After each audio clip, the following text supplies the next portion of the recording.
It's looking good, it's looking right. Been through the days and through the nights. I felt the pressure, I felt the pain. Feel good now, finally. It's looking good, it's looking right. Been through the days and through the nights. I felt the pressure, I felt the pain. Feel good now, finally. For real. What's happening, world? It's me, Ryan Chris Tate, aka Mr. Feel Good Now. It's 5 o'clock in the morning. Where you gonna be? At my kitchen table making this video, man. Today I'm talking about making decisions. And when it comes to making decisions, you ultimately have to listen to yourself. And what I mean by that is, in life you're gonna have people, you're gonna have maybe your teachers, your coaches, your mentors, and they're gonna be trying to give you information for you to make the right decision. Like, they're gonna try to guide you to become successful. But you have to take in those information and maybe apply some of it to your day-to-day life. But ultimately, at the end of the day, you listen to yourself. You know, you might have a coach and he might say, well, you're not good enough to make it to the next level. And some coaches do that, I don't know why. But now you have to prove that coach wrong. And you have to put in the work. You have to work hard to get there.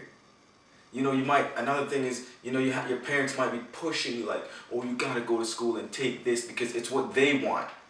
But they're not paying attention to what you want. And they have good intentions because they're telling you to go to school and get the education and get a good job, which is great, but that's not what you want. You're like, I want this sports life. I want this better life. I want more out of life. Because guess what? You can have more. It just depends on how bad you want it. So you have to take all that information, take it inside, see how you feel, and then ultimately make your decision. Number 2 is you have to lead yourself to greatness. Now this is a big one. Because in order to become successful at anything, you have to be a leader. So when I say lead yourself to greatness, you got to be the guy that is in the front. You ain't at the back of the line, you in the front. You're leading your teammates. You're putting in the work. You're the one getting up early. You're the one calling them. You're the one showing up so they're seeing you as an example. And best believe, if you're doing that, success is waiting for you. And you can't just, like, for example, you might be in high school and you're like, oh, you ask your parents for a ride to get to practice and they're like, I can't drive you today. And it might be cold outside. It might be a feet of snow. But you're like, I can't get there. No, that's not a leader. You have to be like, you have to love the sport so much and be like, if you practice at 6 o'clock, man, 6 o'clock gonna come and you're gonna be in the practice. You're gonna be like, I don't know how I got here, but it's because you're hungry and you want it and you're leading yourself to greatness. You become the example for everybody. And that's when things start happening in your life, man, because like the successful people before us, Earl Nightingale, for example, he said you become what you think about most of the time. If you're playing ball, man, you gotta think about that 24 hours a day. You gotta be dreaming that life. And when opportunities come, you can't not go. You can't not show up for practice. And then you're mad. Oh, coach, I couldn't make it. It was snowing outside. Oh, my parents wouldn't drive me, making excuses. That's for losers, man. You got to get up every day and want that life. Put in that work for that life. And I remember in high school, I was playing ball. I loved the damn game so much. I find ways to get there. There's things I didn't make it to where I wanted to go, but I'm here to tell you now that anything is possible. You can do it. You just have to be that leader. And remember, when you feel like you're working hard, you're going to be like, you know what, man? Somebody else is working harder than me. Somebody else wants this just as bad as me. And that's going to give your mind reasons to keep going and just pushing and pushing and pushing. And you're going to get to where you want to go. You become what you think about most of the time. All right. Now I'm going to talk about feeling good. That's number 3. Because you have to use that to make your decisions, man.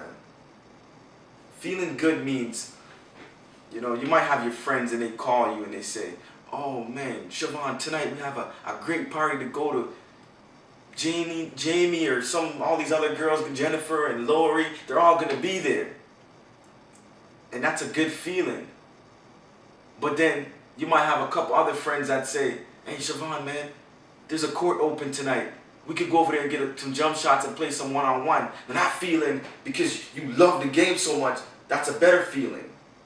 So you have to follow that feeling, because going to go to the party and go see these girls, that's temporary, man. That's going to make you feel good for a little bit. and then you're gonna wake up and say, yeah, that night was great, it was fun. But you know what? When you go over here now to the other side, to the friends who are trying to make it, and you work hard and you get them jump shots up and you get better and you perfect your craft, that feeling's gonna last forever. You're gonna be like, yes, because that's what's gonna get you to the next level. So you ultimately use your feeling good, man, and take it to the next level. Until next time, feel good now.